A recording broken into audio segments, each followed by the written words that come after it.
Hello mga ka-adventure and welcome to my vlogs.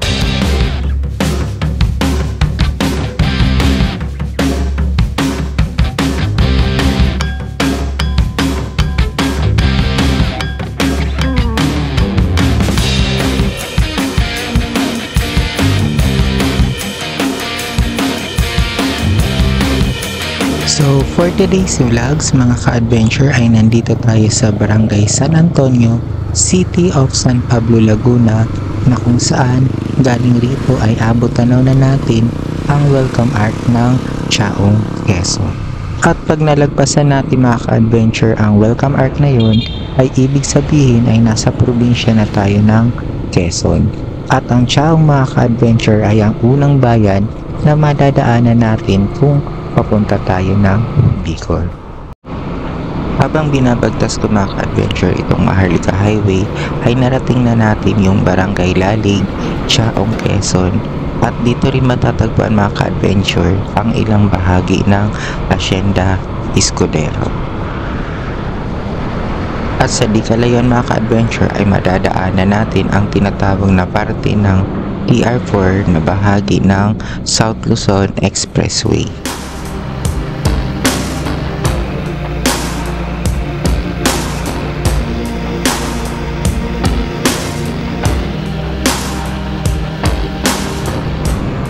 Patalong Maharlika Highway mga ka-adventure ay madadaanan din natin dito ang Sunshine Farm, pero mga ka-adventures hindi na tayo makakadaan since marami pa tayong adventure na gagawin sa mismong town proper ng Chaong Quezon.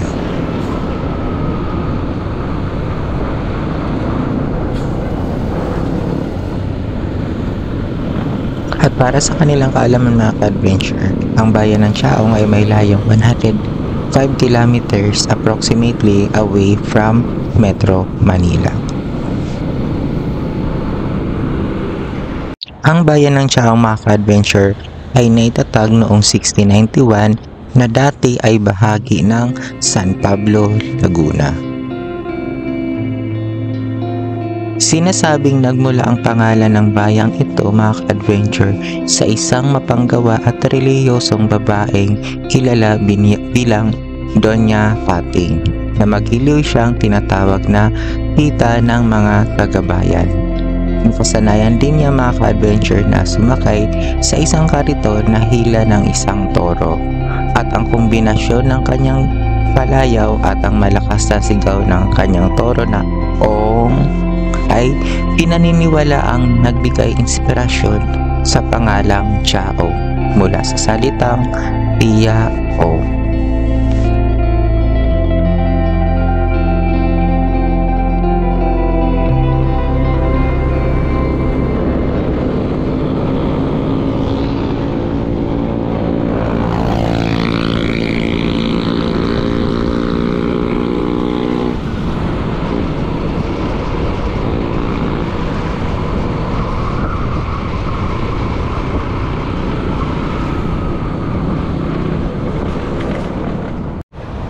At galing dito mga ka-adventure ay pagpapatuloy natin ang ating rides papasok ng mismong town proper ng Chaong Quezon.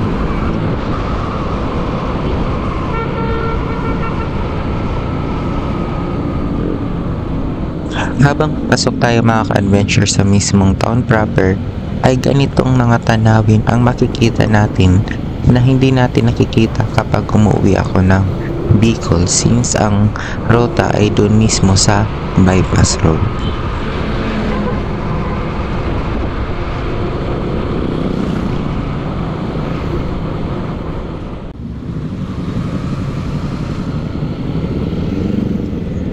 So dito na tayo mga ka-adventure sa mismong town proper, at itong kalsadang ito ay ang mismong Maharlika Highway na dito dati dumadaan ang mga bus na biyaheng Bicol.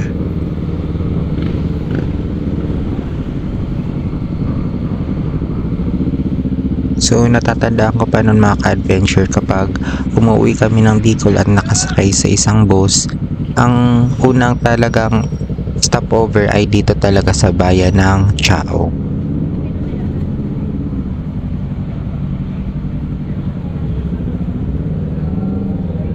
Sa mga ka-adventure, dito talaga matatagpuan sa lugar na to ang kanilang mga commercial establishment. Pero mga ka-adventure, karamihan naman ang mga fast food dito sa bayang ito ay matatagpuan dun sa Barangay Lalig bago dumating na ang mismong bypass road.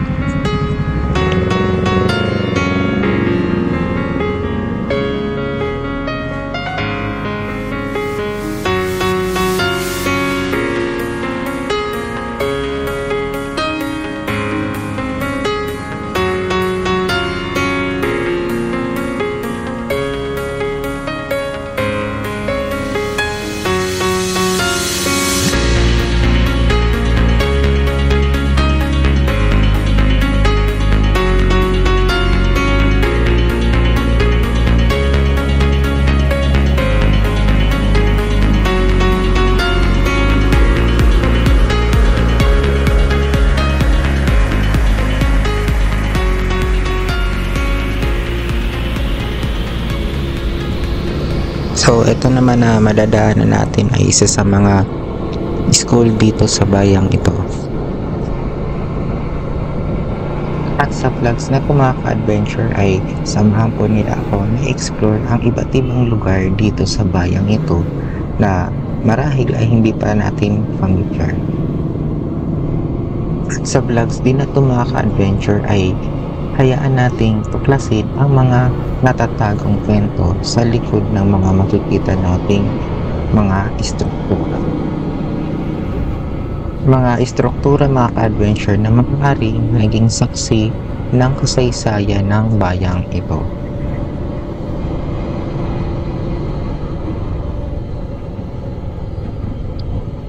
At dito rin sa kalsadang ito ay dito rin natin madadaanan ang kanilang municipal hall. So kung titingnan talaga natin mga ka-adventure, sobrang ganda talaga ng kanilang municipal hall dito sa bayan ng Chao. Tanda ito mga ka-adventure na ang bayang ito ay masasabing isang mayaman na bayan. Sa panahong ito kasi, ang bayan ng Chaong ay isa ng first class municipality dito sa probinsya ng Quezon.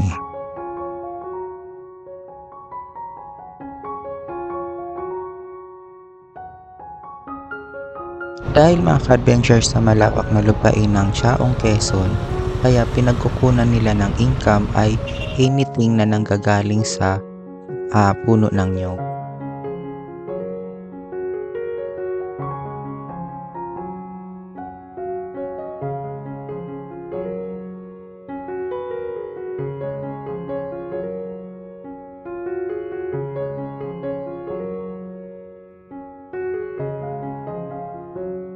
At sa di kalayuan mula sa Municipal Hall ng Bayan ng Chaong ay matatagpuan dito ang isang memorial ng dating Senador Claro M. Recto.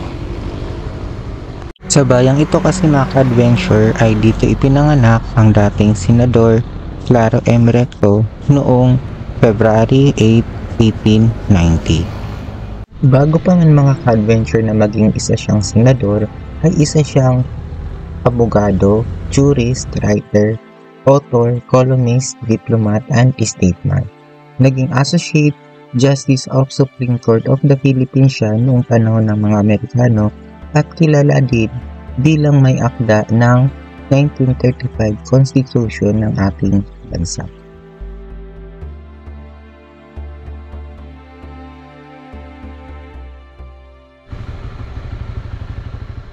At galing dito mga ka-adventure sa Taong East Elementary School ay explore natin ang mismong poblasyon ng bayan ng Chao.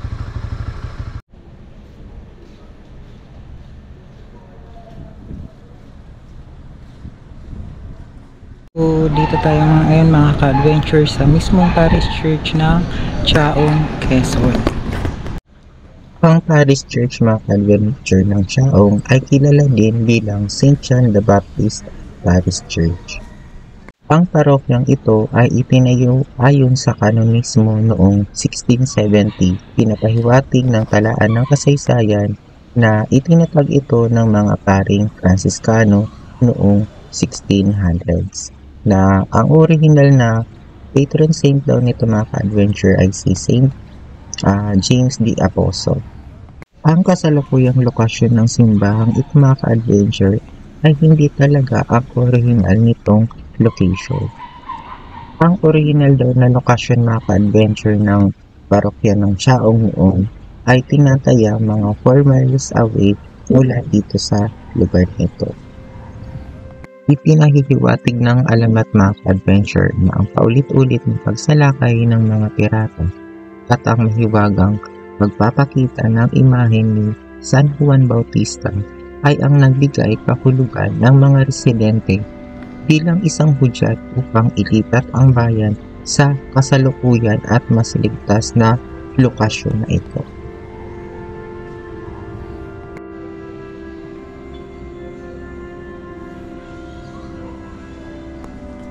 So, isa lang talaga mga ka-adventure ang napansin ko sa struktura ng simbahang ito na yung gilid or yung walls ay tila itinayo pa nung panahon ng mga Espanyol.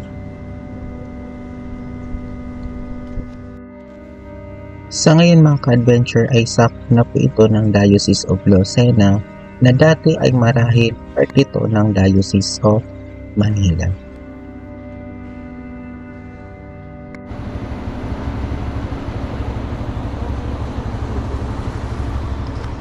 At mula naman mga ka-adventure sa di kalayuan mula sa Paris Church ay dito natin matatagpuan ang Marshall M. Punsalan Sports Complex kung saan dito matatagpuan ang monument ni General Vicente Humala.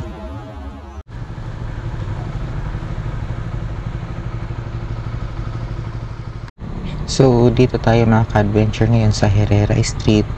At galing dito ay makikita natin ang Doña Concha Umali Ancestral House.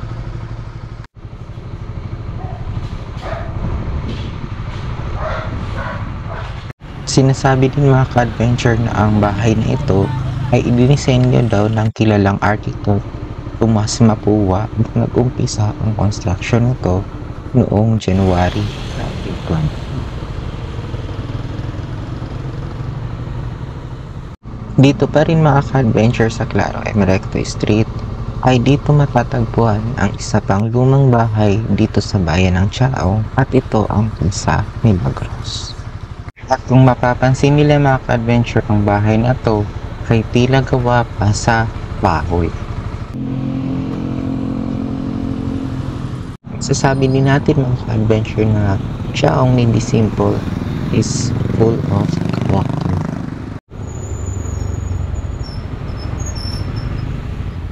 So sa ngayon mga ka-adventure, andito ulit tayo sa Barangay Lalig na galing dito ay Aputanaw na ang mismong bypass road na tanda na lalabas na tayo ng town proper ng Chaong, Quezon.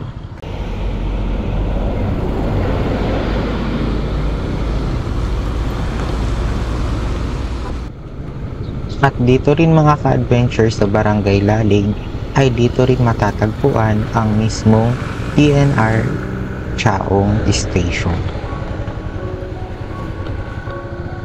Habang nga natatapos ang aking kwento, adventures dito sa Chaong, ang makulay ng lalawigan ng Quezon ay nagpipinta ng isang kwento ng kapayapaan at pagkakakilanlan.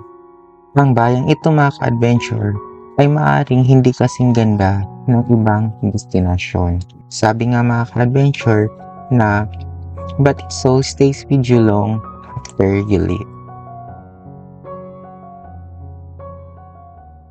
And that's all for this vlogs mga ka-adventure, and thank you for watching and see you in my next video.